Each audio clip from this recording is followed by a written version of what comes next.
Hello, our lovely creatures of darkness. I'm Decay, of Dark Little Voices. Tonight is a story that Shade has written, and I was excited to be a part of it.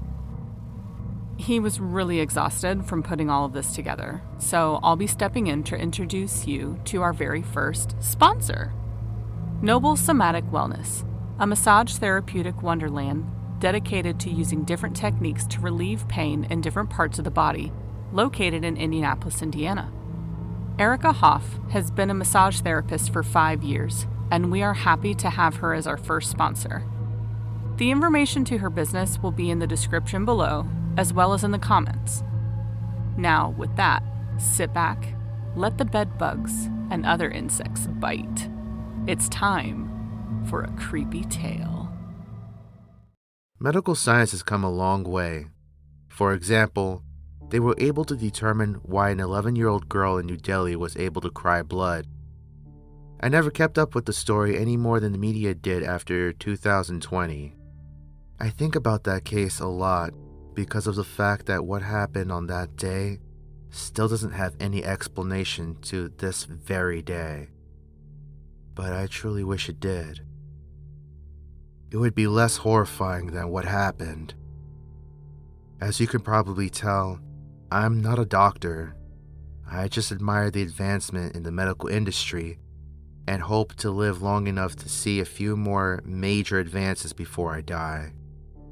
But I don't think that's going to happen. This whole mess started on an unknown testing site. My friends, Trish and John, who I basically knew my whole life, wanted to explore places that we really weren't allowed to be in because we thought we were tougher than the people that had tried before us.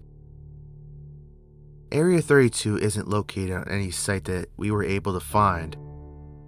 We thought that if you could find Area 51 on the map but simply had no way of getting there without clearance, then other secret military bases simply had to exist.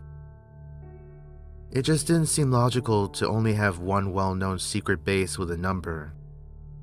It took us an extremely long time to find it, but by luck, John was able to locate it in a small part of Oregon. I thought it was honestly clever at the time because not a lot of people could even tell you where Oregon was on the US map, let alone where a secret military base would be hidden at. Trish tried talking John and I out of this exploration, which left both John and I confused. See, the thing is, Trish was the bravest of all of us in our little trio. So for her to not want to at least see if we could sneak onto the property seemed off. I just don't think this is a smart idea. What if we get caught? I don't want to do federal time for this, Trish said, annoyed by the fact that we were hounding her for information. It's just like Area 51. The most they're going to do is escort us off the property with a warning. And if we were to continue to try to trespass, then yeah, we're going to go to prison. But obviously, we won't let it get that far, John said as he tried to reassure Trish. The three of us had known each other since middle school and vowed that no matter what happened, we would have each other's back. We wouldn't peer pressure the other ones into doing something reckless either, and Trish had no problems reminding us about the vows. Sometimes I look back at all of this and think of how we should have listened to Trish, especially when she was the glue that kept us together. John and I didn't have problems with each other, but somehow we were prone to starting a fight with the other, and Trish would be there to stop it. It honestly, in my opinion, made our bond a lot stronger. I finally chimed in and asked Trish why, after all the crazy shit we did together, was exploring an old secret military base the one thing she was not willing to do. I don't know, Marv. I just don't have a good feeling about this. Something about that place rubs me the wrong way. And we haven't even been there yet. All the more reason to see if you're right or wrong, John said with a grin.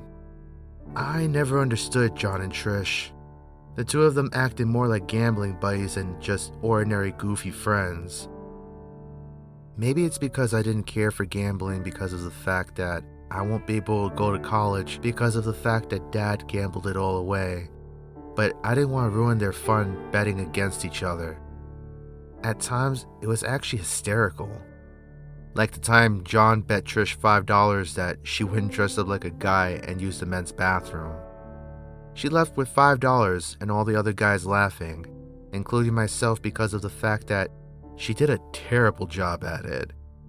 Stupid things like that was why we were so close as friends could get that we made the pact in the first place. It took a lot to convince Trish that we should do this.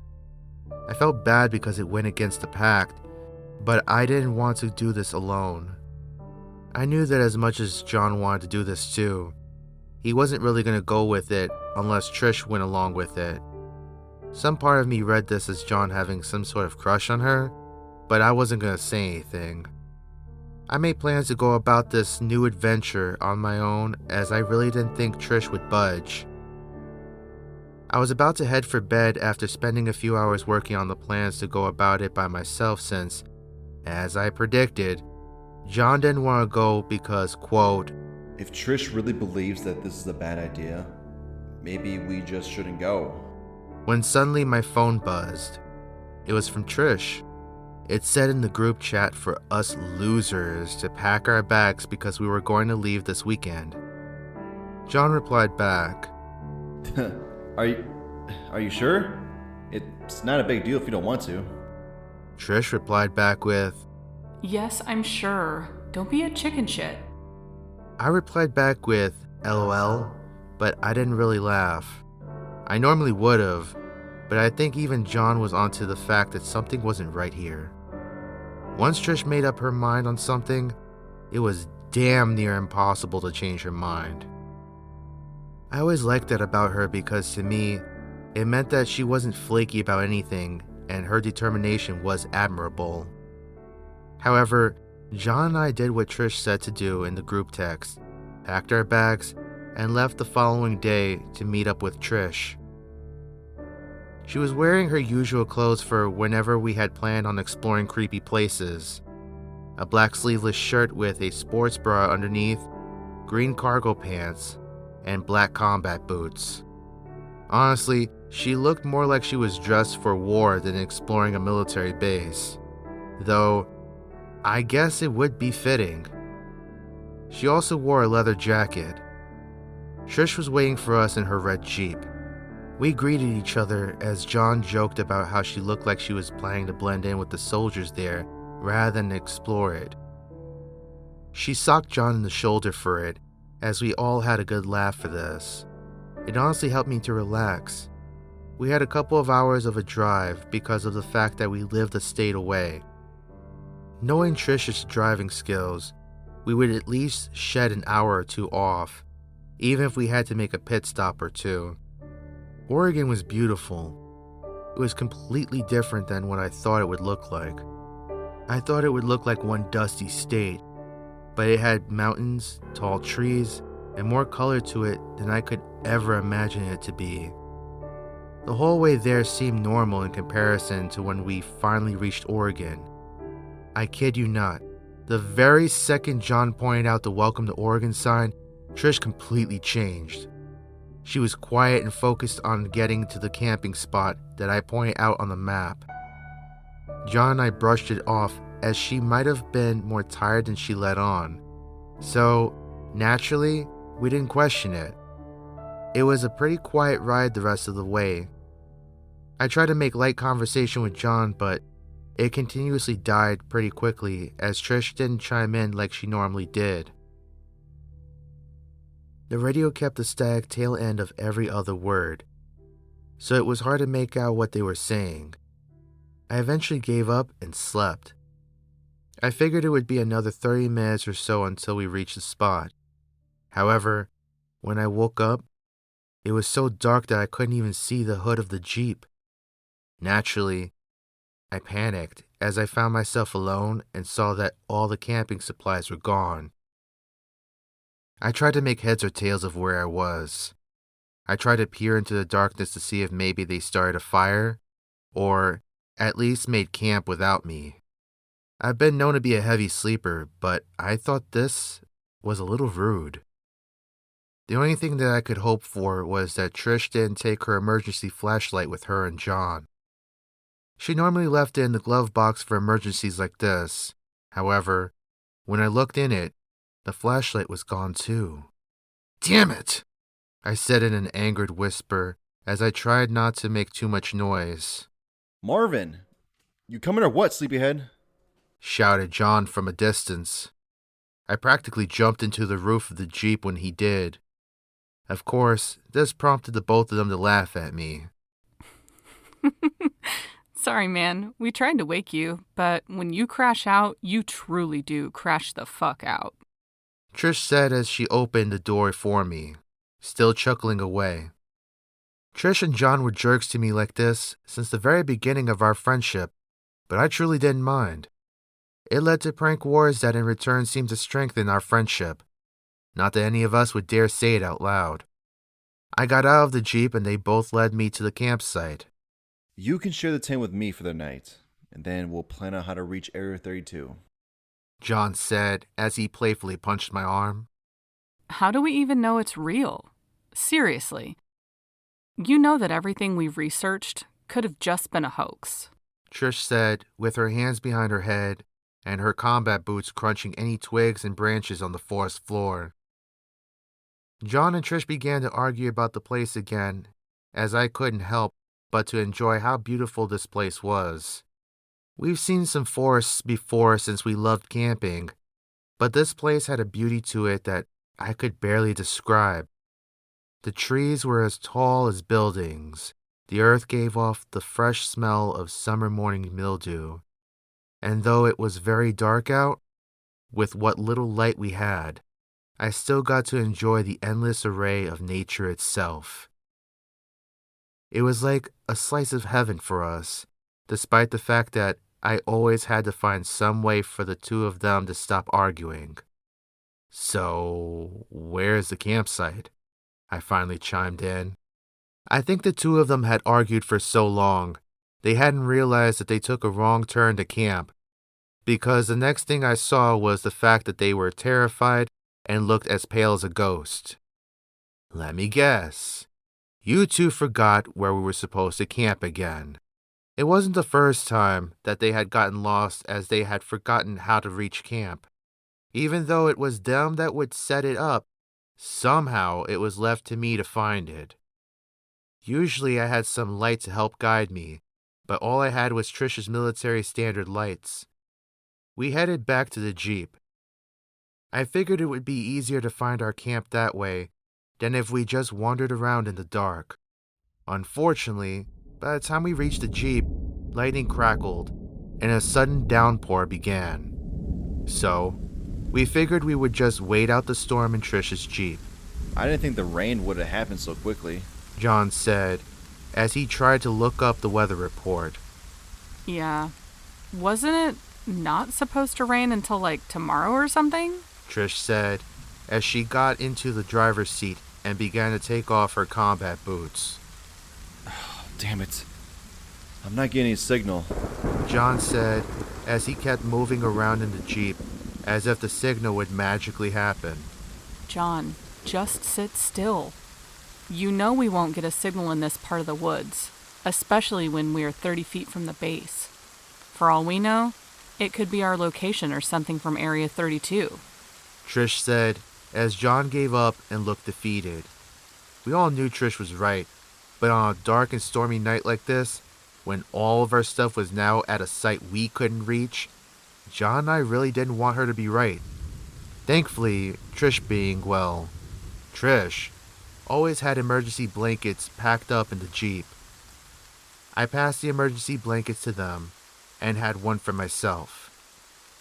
Thankfully, my backpack was the only thing they didn't take with them to the site besides the emergency blankets, because I was able to use it as a pillow. The two of them fell asleep fairly quickly as my mind kept racing a mile a minute. I kept thinking of what we were going to see when we got there, if there even was anything to see, or if we would be able to get in. I also kept thinking about how I had hoped it would be easy to find our site in the morning. Lightning kept crashing, and at one point, I thought the two of them would have woken up because of the large boom. But they must have been more tired than I thought, because they barely moved an inch. I smiled at them as I kept thinking of how they were like the siblings that I never had, when suddenly, I saw someone walking past our Jeep. I figured it might have been some camper that had gotten lost, and that they were going to keep moving on. She stood there like a statue. She slowly looked up to the sky, and that's when I gasped. Her mouth and eyes were closed as the rain was soaking her, but what should have been tears that streamed down her face and blended with the rain wasn't rain or ordinary tears. There was blood. A lot of blood streamed down her face as if her tear ducts were cut open. I was going to wake up my friends, but if they saw her, they might have accidentally caught her attention, and I didn't want her anywhere near us. Something shined in the light of the lightning. I thought it might have been glass, but it looked more like gems covered in blood. "What the fuck?" I said in a harsh whisper. I had hoped not to gain this thing's attention, and thankfully, I didn't, as it seemed that she was too busy to notice me or the Jeep. Her face slowly began to look thin and weathered as it seemed that the rain itself was draining all life away from her. It's then that she screamed in a manic scream and began to run away. I would have been relieved if it wasn't for the fact that it looked like the military personnel bagged the poor woman before she had gotten no more than 10 feet away from us.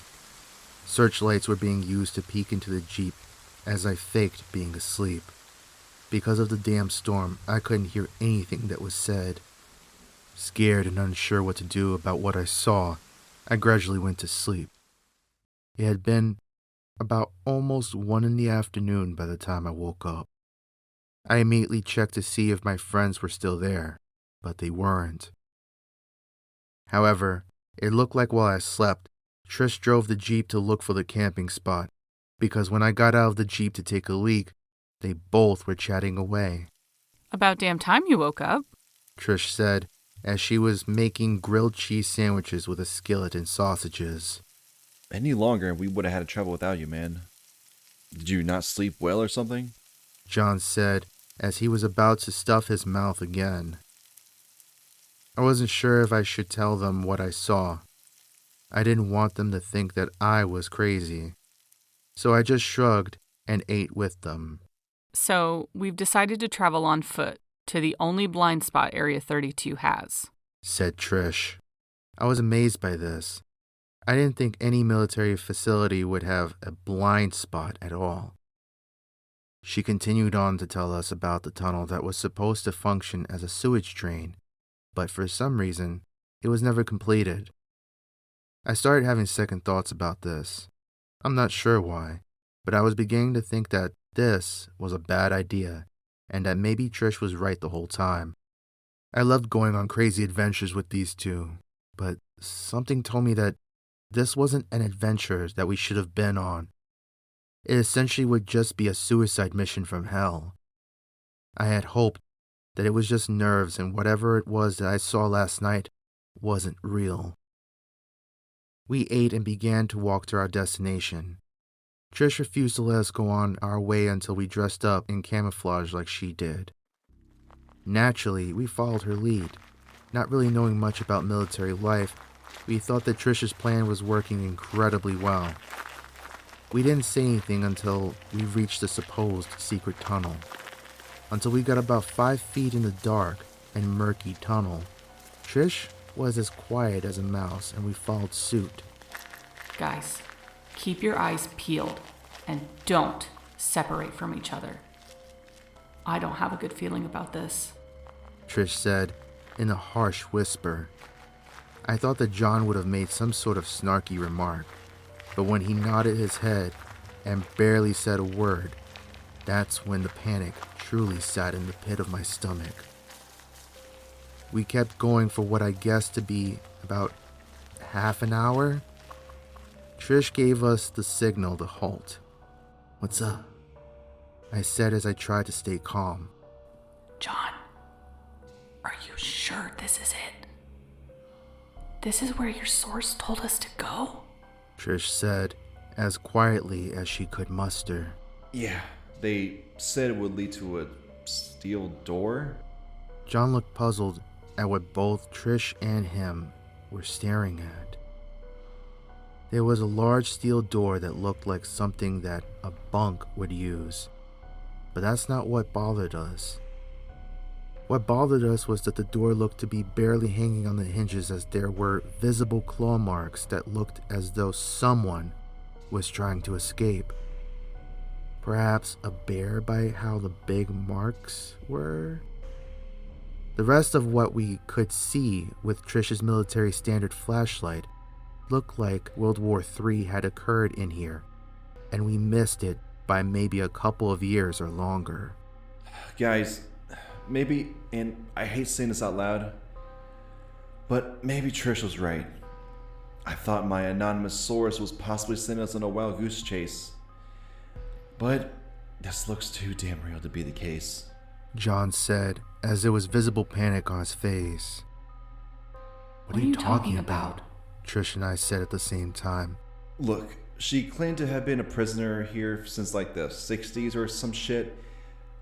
She said the military base held prisoners of war from World War II, and any whistleblowers as well. Horrible experiments were done here, And now you tell us this? What the fuck, John? Trish said angrily as she interrupted him. Guys, we shouldn't argue. Not here anyway. No one knows we're here. We can argue about this at camp, I said as I tried to defuse the situation. Look, I'm sorry, okay? I had no idea that any of this was... John was interrupted again, but not by Trish. The lights of the base suddenly came back on to life. The small buzzing from what seemed like electricity surging through the cables that clearly hadn't been used in decades. We slowly began to go back down the tunnel and had hoped to escape, but the assault rifles embedded into our backs proved to be fruitless. "Hands up!" one of the soldiers said. We complied and were forced to walk inside the base. Broken glass littered the floor, burn marks were embedded into the walls, and there were scattered papers everywhere. What's going on here? Trish asked. "None of your damn business, you fucking wannabe soldiers." He said with a menacing laugh. His buddy tried to remind him that we were just kids, but it didn't seem to matter to him. "We've been stuck down here for a few years trying to remove those freaks. Hadn't seen our loved ones or had a good meal that wasn't from a damn bag, and these kids come here with a damn death wish. And now you want me to be nice to them? Because they're kids? What next? We will have to defend them to the death too. Grow a fucking brain, Rodriguez. These kids are like us now. Good as fucking dead," he said as he lowered his weapon and began to light his cigarette. "Yes, because screaming and scaring the hell out of kids makes you a real man, Alvarez. We still have a job to do, so if you're done crying, we need to go," said Rodriguez as he started to head to the stairs. "You wanna be shitheads? Stay here," he said with anger in his eyes. His pride was clearly tarnished, but he still tried to mask it as he moved to catch up with his war buddy. We tried to collect our bearings while we were left alone to ourselves. John, what else did your source say? Trish said as she tried to keep a cool head, but her tears that she tried to wipe away quickly gave her away. John hesitated for a second. She said that this place was housing for inmates for some diamond business that wanted to put an end to some De Beers bullshit pricing. Something about using human tears to create beautiful and affordable gems. the prisoners here call the project the Bloody Tears, because the gemstones would tear parts of the tear ducts, causing the victim to cry bloody tears. Apparently, once the process started, they couldn't figure out how to stop it. At first, the victims didn't really seem to complain too much. One victim said that so long that they didn't cry too much. They barely felt it. Trish and I stared at him in disbelief, but ushered him to keep going. However, the longer they held back their tears, the larger the diamond comes pouring out from their eyes. It hurt so much that the doctors had to sedate them in order for them to calm down. Jesus Christ! Trish said, horrified. I just sat on the floor and listened as John continued. Afterwards, the victims had grown sharper claws for fingers, but she didn't say how or why it happened. She kept on and on how people were left behind by the endeavor and eventually went mad. Suddenly we heard bullets flying as the two men screamed. Fall back! Fall back! Rodriguez! No, please! We heard a large guttural scream. It sounded like Alvarez put a few more bullets into the creature, and then his body was thrown into the wall. We watched in horror. We watched as a massive claw made out of different colored gems but coated in blood dug its large claws into the metallic wall. The creature walked in, but stared at Alvarez with its empty eye sockets that looked like they were coated in dried, bloody tears. It was then that I realized that she was the woman that was body bagged. So many questions formed in my head that I knew weren't going to be answered. We slowly backed away as the creature made Alvarez scream for the last time. Her claws slowly digging into his eyes and his arms cut so that he couldn't use them to defend himself. It was then that we tried to run and make a break for it. It alerted the creature as two more burst from the same direction the creature came from. They acted like a pack of wolves. For creatures with no eyes at all to speak of, they were able to keep up very well with us in the tunnel. To this day, looking back at that moment when we felt hands on our backs, John and I still don't have a clue why Trish did what she did. We screamed for her as we watched our best friend since middle school be ripped to shreds by those jeweled freaks. I helped John to his feet and took the Jeep's keys from him. John had to hop on his good leg because of just how deep the wound was. It was almost nightfall before I got to the Jeep alone. I didn't want to leave him there, but he was losing so much blood and he kept pushing me to go and get help. His last words were, So much for one less adventure, huh? He put a stack of pictures in my hand. What the hell is this? I said as I tried to get John to keep walking. Trish was expecting a baby boy. She said she wanted to name the kid after us. At the campfire, while you were asleep, she told me that she was going to tell you after we got back to camp. So I had to keep my mouth shut or... And then John went limp. His dark skin was visibly becoming more and more pale by the second. I tried to get him breathing and stop the bleeding until I saw gemstones fall from his eyes. That's when I had to accept that he was gone, and I was the only one left. I drove Trish's Jeep till I ran out of gas. I couldn't think straight at all. I broke down crying as I had to accept that my two best friends were dead. What's worse was that I had to come up with a story for the cops. After all, I couldn't tell them that we were attacked by creatures that cried tears of blood and gemstones. I wasn't even sure if it was a smart idea to tell them about the tunnel where Trish was ripped apart, or the military base that we weren't even sure existed.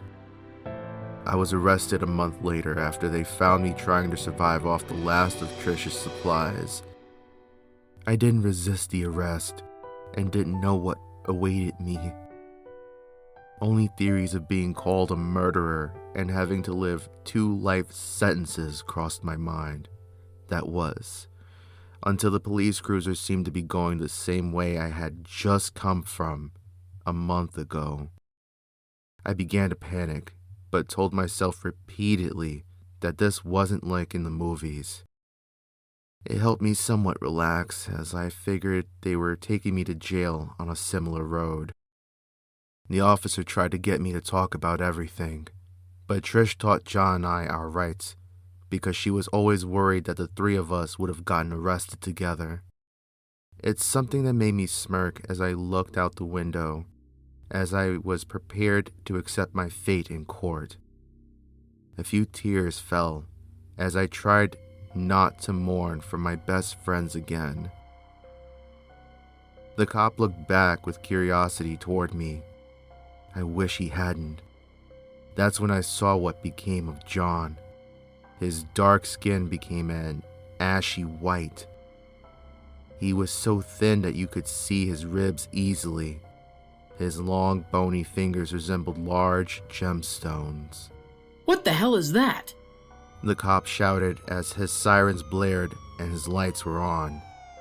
Stay here. He ordered me as if I could escape.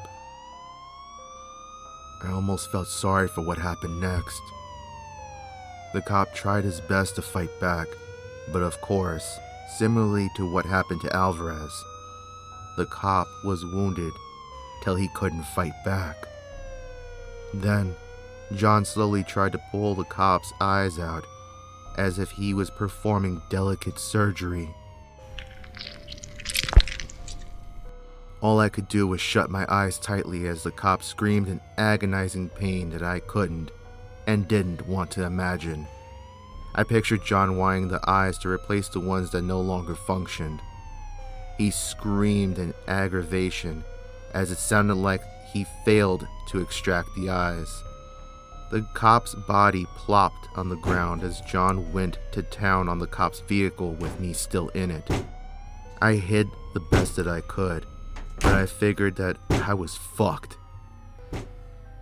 No way was I getting out alive, and I was right. John will kill me, and it will hurt like hell, but at least I won't have to deal with the guilt any further.